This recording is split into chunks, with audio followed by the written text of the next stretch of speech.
संकल्प लेते हैं कि हम 2027 में उत्तर प्रदेश के अंदर से भारतीय जनता पार्टी की इस सरकार को उखाड़ फेंकेंगे और आजाद समाज पार्टी की सरकार बनाकर मान्यवर काशीराम साहब के अधूरे सपने को पूरा करेंगे। संकल्प लेते हैं कि हम सत्ता परिवर्तन करेंगे। और गौर से सुनो, वोट हमारा बहुजन समाज के लोगों को जाना चाहिए और नोट भी हमारा बहुजन समाज के लोगों को जाना चाहिए।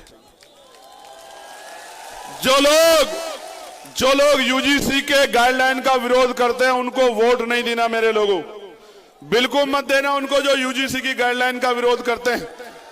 आप समझ लो, दो दुश्मन का पता कर लो। जो यूजीसी की गाइडलाइन का विरोध करेगा उसको ना वोट देना ना नोट देना, उससे हाथ जोड़ के कहना कि अब हमारे आंख कान खुल गए हैं।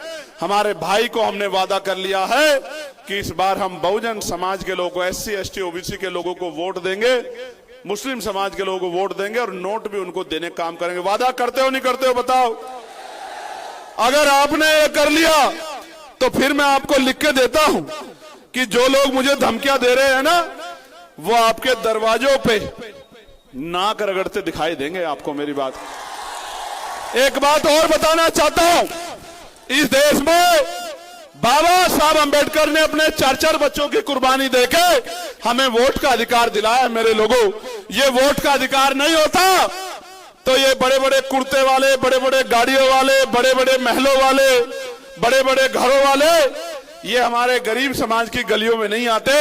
जिन गलियों में मोटरसाइकिल नहीं जाती, 4 पहियों की कार नहीं जाती, उसमें ये बड़े बड़े कुर्तों वाले नहीं आते।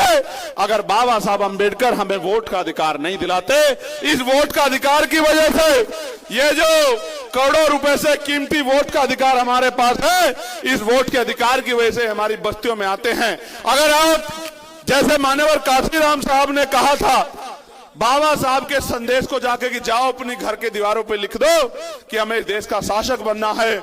अगर आप अपने घरों पे लिख दोगे कि हमारा वोट भी यूजीसी की गाइडलाइन मानने वालों को और हमारा नोट भी यूजीसी की गाइडलाइन मानने वालों को, तो मैं लिख कर देता हूं कि ये लोग नारा भी लगाएंगे जय भीम का, नीली टी शर्ट भी पहनेंगे, नीला झंडा भी पहनेंगे, नीला रुमाल भी